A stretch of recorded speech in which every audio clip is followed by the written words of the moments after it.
About what we've just seen, bearing in mind that the Germans had done everything except score in the first 10 minutes.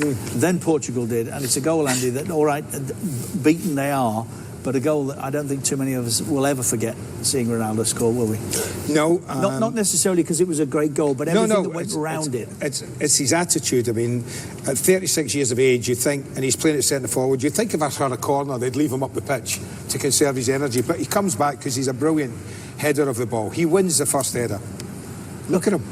Look at his desire. Look at his drive. I mean, when you talk about runs of intensity, there's a classic example of what you mean. And he's run past the German defenders and gets himself a tap in. Within 14 seconds of heading it, he's tapping it in at the other end. And what were the figures we discussed at half-time? 32 figures were kilometres an hour? 90, I think it's 97 metres. 32 kilometres fastest an hour, fastest speed. So remember, he's got football boots and kit on. And in a comparison, or as a comparison, Usain Bolt, in breaking the world record, got up to just over 37 kilometres an hour. He is more machine than man. Yes. Yeah, he is a machine. I think that's what he's made himself, an absolute machine. The most impressive thing is that he headed the ball, and as soon as he headed the ball, he just flew direct without even any hesitation, and that is very impressive. He shows that not only that he's in a good physical condition, but also he has this huge desire of being, to go there and score a goal. It's unbelievable. It's not easy, I tell you, it's not easy. There was two great passes in that move as well. I mean, he didn't do it all on his own. I mean, there was two fantastic passes. Granted, but his contribution to it is what we were admiring. But yes, well, you're right. The start and the finish. Yeah, absolutely. The middle bit was... Yeah. The Germans, of course, had a goal disallowed before they started piling up 4 on the day. Yeah, it was slightly unfortunate. I mean, Havertz just getting across the keeper, he anticipates to get to him. It has gone down officially now as an own goal now, hasn't it? Yeah. The fact that the goal he actually scores is identical, isn't it? He makes the same kind of run. Very similar, yeah. Well, we spoke about Germany after the first game, and we said it's a team that plays very well, but the only thing we question is maybe the ability to score goals. I think today they prove us wrong. They've showed all that. They not only scored 4, but the 2 were disallowed for very tight offsides. Yeah. And I just liked them. I thought their energy levels were sensational. I thought the tempo of their game was up and up and up. And I thought Portugal couldn't cope. I didn't think they were able to cope. I thought they rolled over a little bit, Portugal. They were a little bit flaky, weren't they? They didn't really show any kind of... I thought their discipline when they didn't have the ball was poor. But have you noticed that the Germans seem to identify weakness areas like wide? Yes. There's been a few diagonal balls have gone out wide and the balls have been cut back across, haven't they? I mean, 2 goals here, 1 from the right over to the left. And well, both wing-backs were involved in the first 2 goals, and I think a lot of that, because the 2 full-backs, they play a back 4, Portugal, and they tuck in a little bit, the 2 wide players never got back once. No. With the wing-backs, just stayed up there. And it left them really exposed. It's exposed again. Prime example. So they exposed those areas, I think, really, really well. Gusen in particular was really good. 2 assists. Look at Muller just hanging out there. Semedo doesn't know whether he got stick or bust with the guy who's just coming at the 18-yard box there. It leaves Muller wide open. Sanchez trying to get back in the picture. But again, I think it's yes, they were tight, they were there, but there were no pressure, no intensity in putting pressure on the man on the ball. That's you can't afford that anymore. They were in a good shape, but when you are in a shape, you needed to press high and take time to the man who's got the ball. Again, it's gone wide. The wide players were non-existent, and even at the back post, they had no challenge. And every time it's gone wide, they've got their heads up and had time to just put it on a plate, haven't they? Yeah. Every time. Look, he gets sucked inside, doesn't he? Again, the fullback. Again, fullbacks were left. The fullbacks were left exposed every time. Every time. No help at all from the wide player either side. The quality of the cross was amazing anyway. Yeah. Always is. Germany are really good at that. I have to say the 2 fantastic wide players have been fantastic. Is that going in? No, I think Rudiger's getting off the line. Yeah. If Rudiger's not there, it is going in. It would have been another one, eh? Yeah, they just checked to see if Jota got a touch there, but they didn't. Yeah, that's what they were looking for. Otherwise, Ronaldo would have been offside had he got a touch.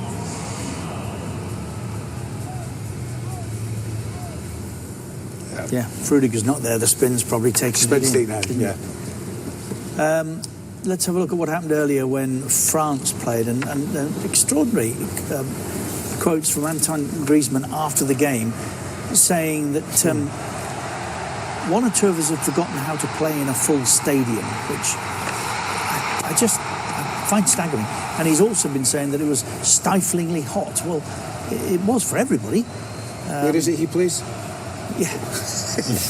but the statement, Andy, we talked about Richard. Yeah, I get that, but you don't surely go public and say no that was the case. Well, you might go, I've struggled a little bit with the heat today, but I don't think you say we, as a team, have struggled to cope with the full stadium, and we, not so as much a the team, heat. It is admission that the crowd got to them. That's what he's saying. Well, we talked about that, but when we're talking about players who maybe don't quite like or enjoy the crowds being back because the pressure's back on them, these guys are playing at the level they are because that's what they feed off as crowds. Jan talked about it. Exactly. They should be feeding off crowds. And I'm really amazed that somebody as talented as him, who's playing at Barcelona, who plays for the world champions, is saying he's having trouble coping with it. I don't know. I would have accepted if he said that the crowd was supporting them and was making a huge difference for them, not to myself, really. Well, if you don't believe what I've just told you, let's hear from the man himself, Antoine Griezmann. This is what he was saying after the game.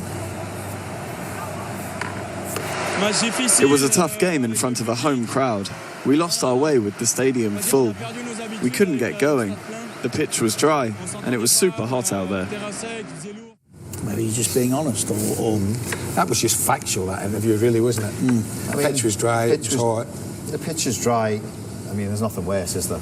Especially when you're a slick passing team and you're fizzing it in. If it's dry, it's sticky and it's rolling, gives them the opportunity. It's Hungary's pitch. But I was going to say, it's Hungary's pitch, so they don't want that pitch wet and slippy and zipping. They want it sticky. So as long as the grass isn't too long.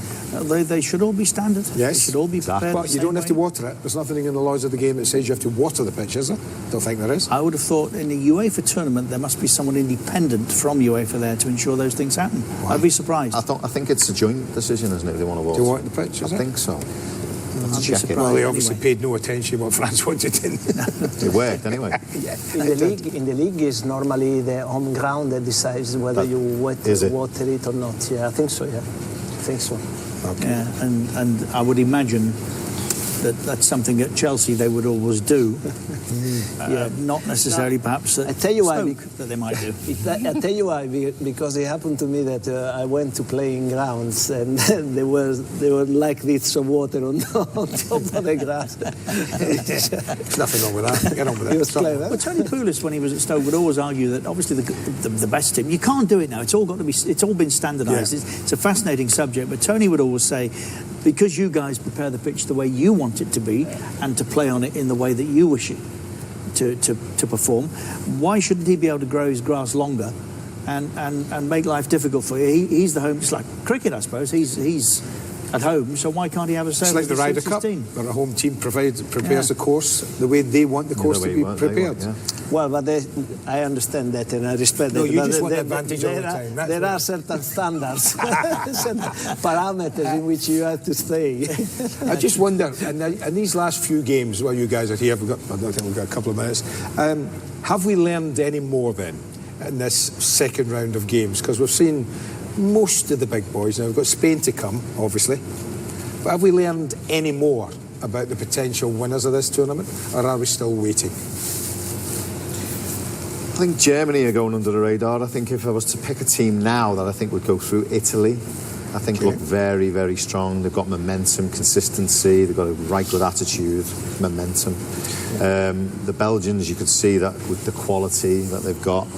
Germans were very good today. I would certainly wouldn't Well, they right weren't now. bad the other night, in fairness, and we've made that's that what they point, weren't haven't bad we? the Yeah. first You go Italy. Jean, are you happy with your country's start? Yeah, I'm Can they very- keep it up for another what? If what they we keep talking? it up, 4 games, 5 games. if they keep it up, I don't know. But for the moment, they are probably along with Belgium, as you said. I would put Germany as well because the first game they weren't not bad. bad. Today they were good. So they're the one that they, in my opinion, show that as a team they are a little bit ahead of the others. Probably Germany and Italy better than Belgium as a team, but Belgium has got an unbelievable squad. So they're looking good, but I mean, there's so much to come yet. I think Maybe it's time for Spain to wake up and do what Germany have done today. Get I our have to say, attention. Jason, thank you. Hold John on, Franco, I think Scotland might have just gone under the radar at the moment. Do you think so? Listen, we get through Croatia next Tuesday. You hang on to your hats. You need a powerful raider. So